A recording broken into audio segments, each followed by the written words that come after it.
been that many of those prisoners that escaped weren't wearing the orange suits of inmates. They were protesters that had been rounded up in the last 2 months. They were subsequently recaptured, and we've seen videos that are credible of 150 of those inmates that were executed. You've said something here. You say that something else could possibly be at play. And you also then mentioned that, according to you, they didn't escape, they were actually released. Just unpack that for us there. So, guys, it seems that as South Africa tries to escape one problem, another one arises. It's been reported now in Mozambique that there's actually been a prison break with thousands of prisoners actually who have escaped. And we see the problem with the Zama-Zamas in South Africa. Most of them are Mozambicans. We might actually see a whole lot of those escapees end up in South Africa somehow, if probably South Africa doesn't really tighten up its, borders and border systems and all that. We might see a much more condensed illegal foreigner problem, which is actually already a brewing problem now in South Africa.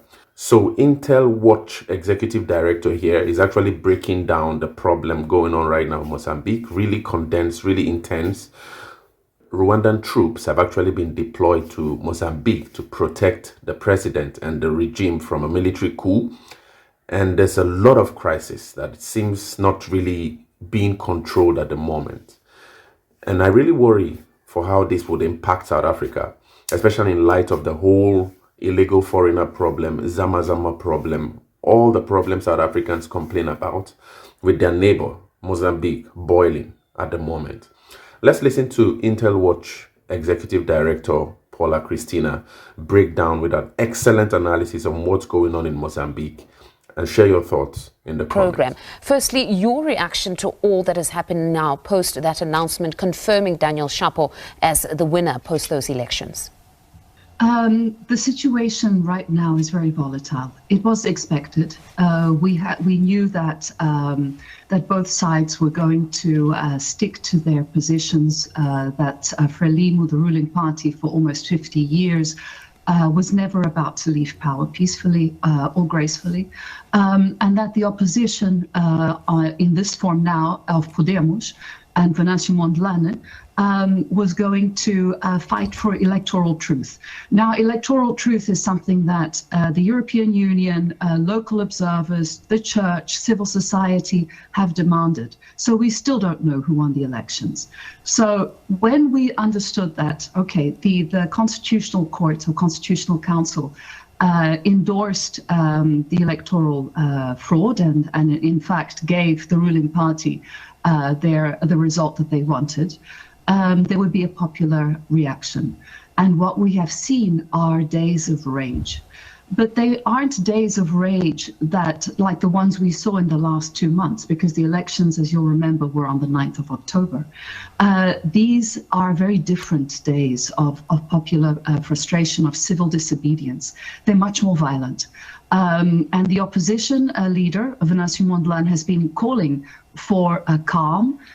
He's saying, do not attack, do not loot. We do not want our country vandalized. We do not want the targeting of infrastructure or the economy.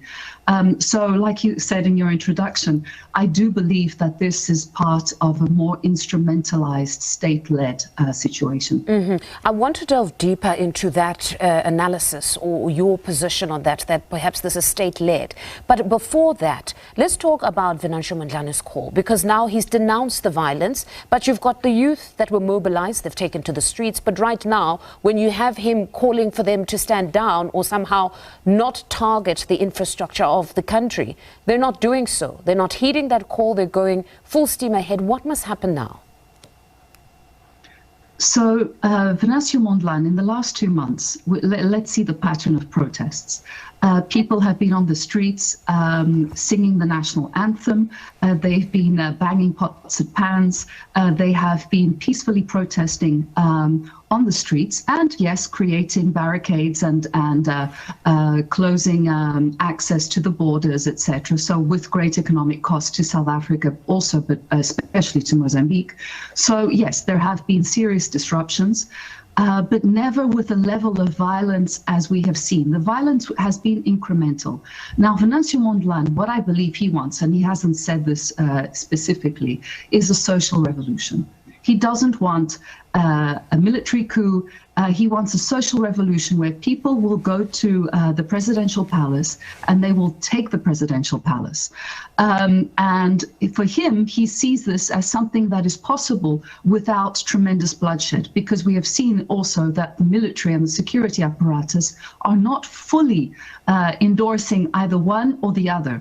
So when they storm, pardon me for interjecting there, so when they storm the presidential palace, what happens then? Because in most coups, that's what happens. Then there will be a takeover of government and a regime change. So this social revolution, how does it unfold? They get to the presidential palace, they take over, then most certainly there'd have to be a president or somebody who governs from that point onwards.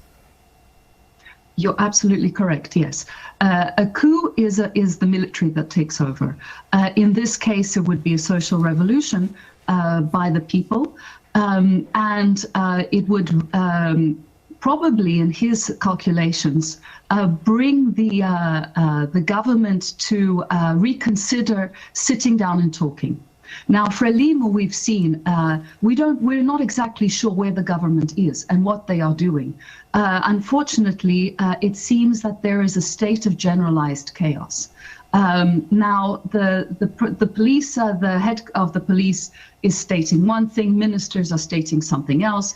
The president, we haven't heard from him. The presidential candidate from the ruling party is calling for a dialogue. So there are very mixed messages. But yes, you're absolutely right. It would be a point of, if we have not taken power through the elections, through peaceful and constitutional means, we will take to the streets so that we can be heard. The day after, or the moment that they do reach the presidential palace, we don't know what he has planned for that. But the problem is, surrounding the presidential palace, and this is important, is a large contingent of Rwandan troops, also to protect against a military takeover. So we have very many elements that are now within the calculation of the ruling party. All right. Now, we've heard from reporters that really here, when you have those that have taken to the streets, on the streets, it's not really about the electoral outcome. Theirs is not about who won or who didn't win, but it really is the social issues that have continued to plague the country, that it would have been anything. It essentially served as a catalyst for them to take to the streets, but there have been issues that have been bubbling under in that country. So what we're seeing here is probably a protest that might not lead to some sort of benefit for Venancio Mondlane in the long run. Unfortunately, I don't agree. I think Mozambique has had elections and has had situations. They've had bread riots before, and nothing was of this dimension. What Venancio Mondlane did was galvanize the youth, yes, absolutely, but also galvanize supporters of Frelimo that were disappointed and supporters of other opposition parties. So he was bringing together, let's say, a third vision for Mozambique. So yes, socioeconomic issues would drive protests, but what lies behind them are the structural issues of corruption, of bad governance, and everything that people voted Frelimo out for. And so yes, we would have discontentment, but also not to the level where we have Venancio Mondlane gives instructions and people follow them until 48 hours ago. And that's why I suspect something else is in play here. Also because we had yesterday 4 simultaneous prison breaks in Maputo and the provinces of Zambezia and Gaza. And we are still trying to calculate the number of inmates that escaped or were released in this case, and they could be 10,000. Now, what Venancio Mondlane is saying, and civil society as well, and we have seen videos of this, unfortunately, have been that many of those prisoners that escaped weren't wearing the orange suits of inmates. They were protesters that had been rounded up in the last 2 months. They were subsequently recaptured And we've seen videos that are credible of 150 of those inmates that were executed. You've said something here. You say that something else could possibly be at play. And you also then mentioned that, according to you, they didn't escape, they were actually released. Just unpack that for us there.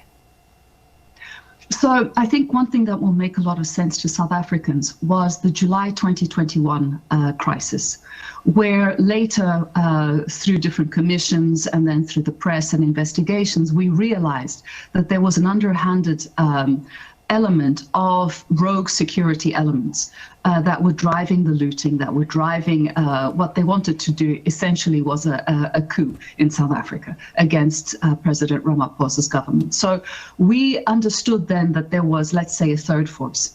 And this is not new to South Africa, and it's not conspiracy theory. In fact, it has been very well documented. So if we take that now to the Mozambican perspective, that's exactly what's happening. You release several prisoners.